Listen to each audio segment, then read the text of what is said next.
Hello mga lods, for today's video, ayan mga lods, ito ang ating gagawin ngayon mga lods for today. Ayan, itong ating isda, ayan mga lods, no, nakalagay na yun dyan. Ngayon gagawin natin dyan mga lods, siyempre lagyan natin yung mga ricado natin mga lods. Unang-una bawang, ayan mga lods, no, bawang, ayan, tapos sibuyas, ayan mga lods, at yung ating siling haba mga lods, no. At siyempre mga lods, yung ating suka. Lagyan natin suka natin mga lods, no. Ubusin natin yan. At mga lods, siyempre meron din tayong ilalagay dyan mga lods na yung ating paminta. Pamintang buo mga lods, no. Ang lalagay natin dito. Ang gagawin natin dito mga lods, no.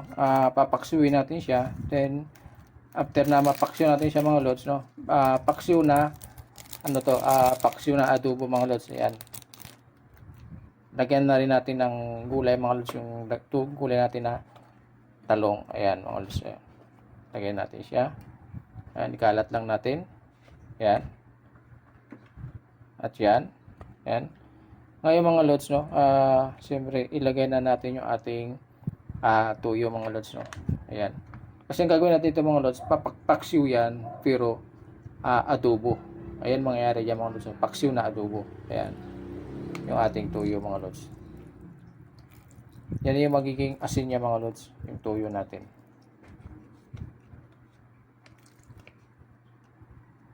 Okay. Ngayon mga lods, lagyan natin nating seasoning. Ayan. So kompleto na siya mga lods, no. Ginawa kompleto na yan para pagkasalang natin mga lods, sabay-sabay na rin sila para sa pagluto. So, ayan mga lods. Ayan mga lods, samahan nyo ako hanggang sa dulo ng ating video. So, ayan mga lods, no. Tara, isalang na natin mga lods. At siyempre mamaya pag naluto na, papakita ko rin sa inyo. Okay? Ayan mga lods, habang nakasalang yung ating paksiw doon, ito naman gagawin natin mga lods, no. Yung palaya natin, ayan, mag-ano naman tayo ng palaya mga lods para meron tayong additional. Kasi nga, minsan mga lods, ang aking uniko iho mga lods ay minsan ayaw kumain ng paksiw.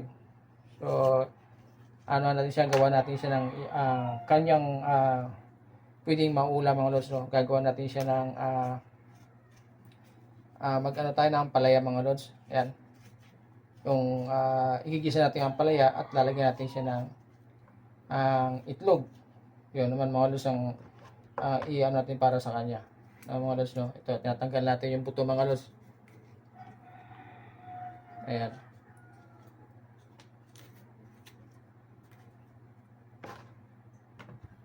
Tapos ito mga lods, i-slice lang natin siya ng maliliit mga lods, yung ating ampalaya. Ayan, ito, andito na rin mga ricado natin mga lods para doon sa ating gagawing recipe nito mga lods, no. Lagyan natin siya ng itlog. So, yung mga lods, no. Ayan, liitan lang natin mga lods yung hiwa nito. Kasi pagka malalaki mga lods, ang hiwa nito medyo naglalasa siya. Baga, nararamdaman natin yung pait mga lods. Pero ito mga lods, pagka ganito lang hiwa natin, hindi natin maramdaman yan. Ayan.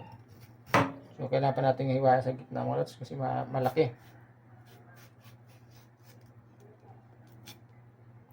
Ayan. Mabilis natin siyang mga lods, diba? Kailangan lang maliit lang hiwa natin mga lods. Tsaka para madali rin siya maluto.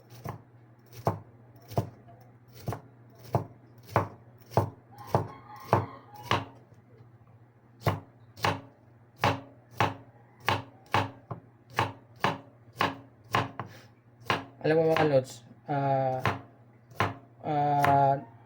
talagang mga lods, ako naman mga lods, hindi masyadong wala akong masyadong sa pagluluto mga lods, pero natuto na lang ako nung ako ay tumitingin-tingin mga lods sa mga nagluluto. Kasi mga lods, noong ako ay nag-Inter Island mga lods, doon sa kusinero, doon lagi ako nanonood ako sa kanya kung anong pagluluto. Ayan, at nakikita ko mga lods, Na ano, kaya nahilig din ako sa pagluluto mga lods. Hanggang ngayon, na ano pa rin yung pagluluto. Tsaka nung nag-ano ko mga lods sa isang restaurant. Ayan, at yun, tumitingin-tingin din ako sa mga nagluluto. Kaya parang na ano ko na pagluluto mga lods, no. Mas na-excite ako mga lods pagka nagluluto ako mga lods. Dahil parang na-feel ko na yung pagluluto ko ay minsan talagang inaano ko na masarap mga lods. Kaya talaga kahit na anong pamangulam yan, gusto ko ako nagluluto mga lods. Kaysa yung bibili lang tayo. Kasi pagka bibili lang tayo, hindi natin ma-feel kung anong gusto natin mga lods, di ba? Kaya, so ayan mga lods, no? Okay. At titingnan na rin natin yung ano natin nakasalang doon mga lods. Ayan na mga lods, yung ating paksiw na adobo mga lods. Ayan. Ayan mga lods. Kumukulo na siya. Maya lang mga lods luto na yan. At ang ipapalit naman natin dyan mga lods, gagawa naman tayo ng ating isa pang recipe, yung ating ampalaya. So ayan mga lods, samahan nyo po ako hanggang sa matapos po yung ating video para mga lods. Ayan mga lods, ilagay natin bawang natin. At medyo mikos-mikos na muna tayo mga lods. Hanggang sa ito ay medyo mamula-mula ng konti. Tapos ilagay naman natin ang ating sibuyas mga lods. Ayan na. Papula-pulain natin ng konti mga lods yung ating bawang. So sibuyas na. Okay. Tapos sa sibuyas mga lods, lagyan na rin natin yung ating kamatis.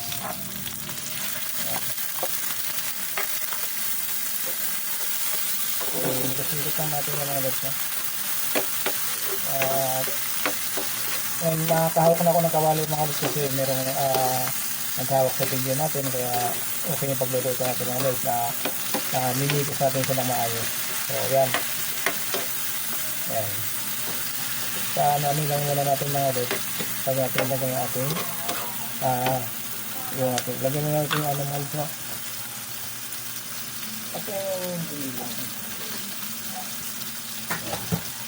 Ito meron akong ihalo mga gustong content natin. Ayan. Ilagay natin yan.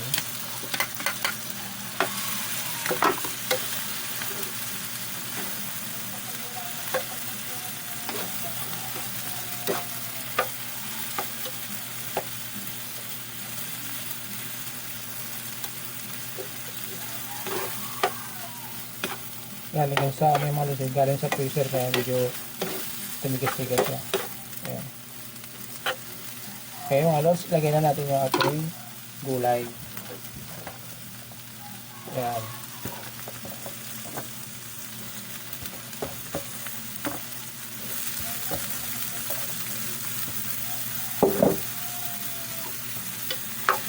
Ayan mga lods, diba? Mamaya natin siya lagyan ng lods. Mamaya natin lagyan yung ating itlog mga lods. Tapos saka natin siya timplahan pag luto na yung ating gulay. Ayan. Mikos-mikos na muna natin siya. Mikos-mikos.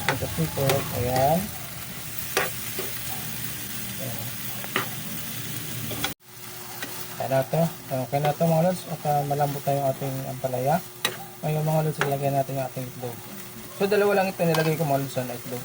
Ayan. Nilagyan ko din ng asin yan. Ayan. Dalawa lang mga lods na nilagay ko. May asin na ito mga lods. Nilagyan ko ng asin to. Yung ano, saka maalat yung ating corned beef mga lods. Kaya yan. Ang gagawin natin, titimplahan na lang natin siya mga lods ng ating seasoning. So ayan mga lods. No? Ito yung ating seasoning.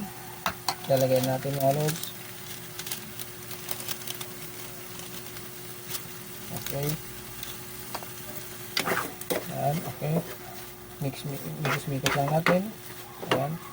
So, ayan ang ating recipe ngayon for today mga lods. Thank you very much. Thank you for watching po mga lods sa lahat. At enjoy lang po tayo. Sana po patuloy nyo po suportahan yung aking video. At maraming salamat po. Thank you very much. Bye bye mga lods.